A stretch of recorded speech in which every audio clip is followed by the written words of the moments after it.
చంద్రబాబు నాయుడు గారు ముఖ్యమంత్రి గారు నిన్న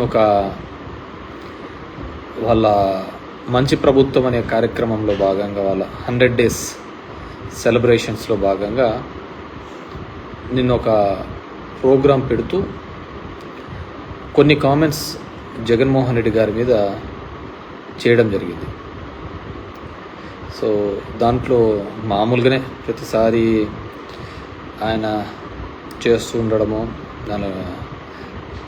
వాటిని కడుక్కోలేక ఇబ్బంది పడుతూ జగన్మోహన్ రెడ్డి గారు వైఎస్ఆర్సీపీ ప్రభుత్వం రూలింగ్లో ఉన్నప్పుడు అదే ఇబ్బంది పడినారు, గతంలో ప్రతిపక్షంలో ఉన్నప్పుడు అదే ఇబ్బంది పడినారు, ఇప్పుడు అదే ఇబ్బంది పడుతున్నారు. ఎందుకో దాన్ని కౌంటర్ చేయడంలో, కౌంటర్ ఇవ్వడంలో వెనుకపడినామని అనుకోవాలి. నేను నెంబర్ ఆఫ్ ఇన్సిడెంట్స్ మీరు చూస్తే కనుక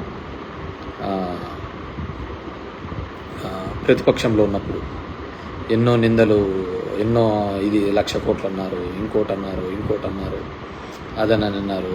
మళ్ళీ రూలింగ్లో వచ్చినప్పుడు వివేకానందనే రెడ్డిని చంపించినాడు, బాబాయిని చంపించినాడు. కానీ దాని పర్ఫెక్ట్ ప్లాట్ఫామ్స్లో మనం కరెక్ట్ సమయంలో ఖండించకపోవడం కూడా ఇవన్నీ కూడా దారితీసినాయి. ఈరోజు చంద్రబాబు నాయుడు గారు ఒక పెద్ద నిందను వేయడం జరిగింది. అదేమిటి అంటే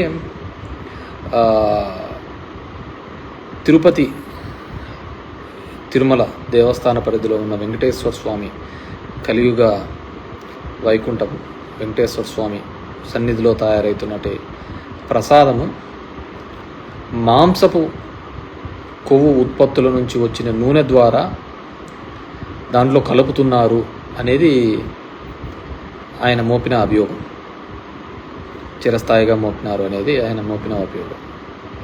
సో ఇట్స్ వెరీ చాలా డేంజరస్ స్టేట్మెంట్. ఎందుకంటే గవర్నమెంట్లో ఉన్నటువంటి ముఖ్యమంత్రి స్థాయి వ్యక్తి ఆ విధమైన మాట్లాడినాడు. సరే, అతను నిజం మాట్లాడుతున్నాడా అబద్ధం మాట్లాడుతున్నాడని ఈ ఒక్క దాంతోనే తెలిసిపోతుంది. గతంలో అతను చేసిన నిందలు, అపవాదులు అవన్నీ కూడా నిజమా అవునా కాదా అనేది ఈ ఒక్క దానిలతో కూడా తేలిపోతుంది. కాబట్టి ఖచ్చితంగా వెంకటేశ్వర స్వామి సన్నిధిలో జరిగిన ఏదైనా ఉంది అనుకుంటే వాటిని ఖచ్చితంగా, ఎందుకంటే దానిలో వైసీపీ గవర్నమెంట్లో టీటీడీ ప్రెసిడెంట్గా ఉన్నటువంటి వైవి సుబ్బారెడ్డి గారు, కరుణాకర్ రెడ్డి గారు ఇద్దరు కూడా చెప్పారు, అసలు ఒక మనిషి జన్మ అయితే ఎవడైనా ఆ విధంగా మాట్లాడతాడా అని కూడా అంత ఘాటుగా కూడా వాళ్ళు స్పందించడం జరిగింది. దమ్ముంటే ప్రూవ్ చేయండి, కోర్టుకు వెళ్దామనే స్థాయిలో కూడా ప్రూవ్ చేయడం జరిగింది. నాకు తెలిసి జగన్మోహన్ రెడ్డి గారు కూడా వాటి గురించి మాట్లాడతారని నేను అనుకుంటున్నాను. మాట్లాడాల, ఎందుకంటే గతంలో మనం గవర్నమెంట్లో ఉండి మనం మాట్లాడకపోవడంతోనే చాలా సమస్యలు కూడా మనం నెత్తికి తీసుకొని వచ్చినాం. ఊర్లో పోయేదంతా కూడా మనం తీసుకుని వచ్చి, ఇప్పుడు గుళ్ళన్నీ కూడా విగ్రహాలు కొట్టేస్తున్నారని మన మీద అపవాదు వేసినారు. కానీ ఎండ్ ఆఫ్ ది డే చూస్తే ఒక చోట టీవీ కెమెరాలలో తెలుగుదేశం వాళ్ళని ఇద్దరిని ఆ నందిని తీసుకొని పోయి మార్చి పెట్టేది చూసిన తర్వాత, గమనించిన తర్వాత చూస్తే మళ్ళీ ఎక్కడే కానీ ఆ విగ్రహాలవని దొంగతనాలు అనేది ఎక్కడా జరగలేదు. సో దానికని మనం సరైన ప్లాట్ఫామ్లో మనం చెప్పలేకపోయినామనేదే నా యొక్క ఫీలింగ్, నా యొక్క భావన కూడా. అదేవిధంగా ఎలక్షన్ల ముందు కూడా 18,000 కోట్ల సంబంధించిన డ్రగ్స్ విశాఖ పోర్టుకు వచ్చింది, మొత్తం డ్రగ్స్కు బానిసలను చేస్తున్నారు ఆంధ్రప్రదేశ్లో ఉన్న వాళ్ళని కూడా చెప్పడం జరిగింది.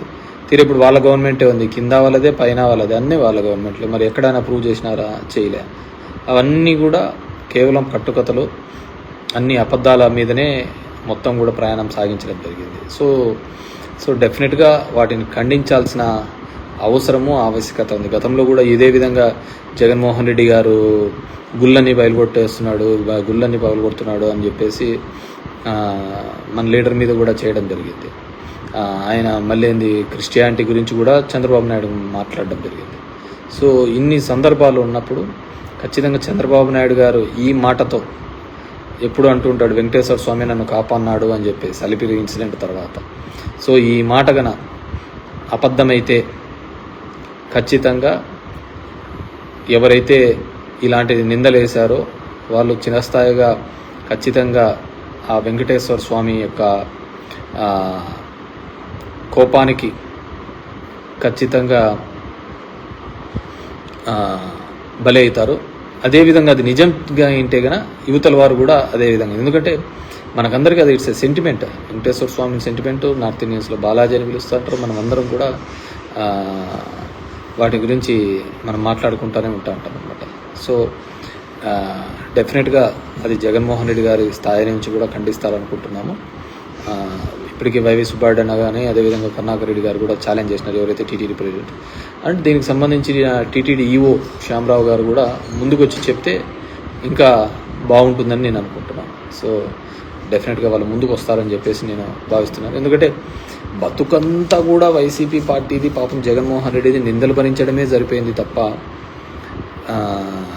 ఏ రోజు కూడా నాకు తెలిసిన జగన్మోహన్ రెడ్డి అయితే ఎటువంటి తప్పిదాలు, ఇంత ఘోరమైన తప్పిదాలు అయితే చేయలేదని నేను అనుకుంటున్నాను. సో అంత దరిద్రమైన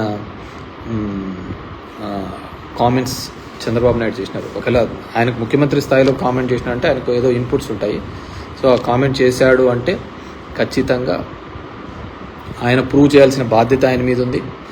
గవర్నమెంట్లో ఎన్ని ఇన్స్టిట్యూట్లలో పెడతాడో, ఏ విధంగా పెడతాడో, మొత్తం విజిలెన్స్ రిపోర్ట్స్ కానీ, సిబిఐ ఎంక్వైరీ కానీ, ఎన్ని రిపోర్ట్స్ ఎవరైతే ఇన్వెస్టిగేషన్ ఏజెన్సీస్ ఉన్నారో అందరితో కూడా ఎంక్వైరీ చేయించాల్సిన బాధ్యత చంద్రబాబు నాయుడు గారి మీద ఉండదు. లేదు ఇదేదో నేను గాలి మాటల కోసం చెప్తున్నాను, ఇంతకుముందు జగన్మోహన్ రెడ్డి మీద చెప్పిన గాలి మాటల్లాగానే ఇది ఒక గాలి మాటల్లాగానే మిగిలిపోతుందా అనేది కూడా మనం అందరం కూడా వెయిట్ చేసి చూద్దాము.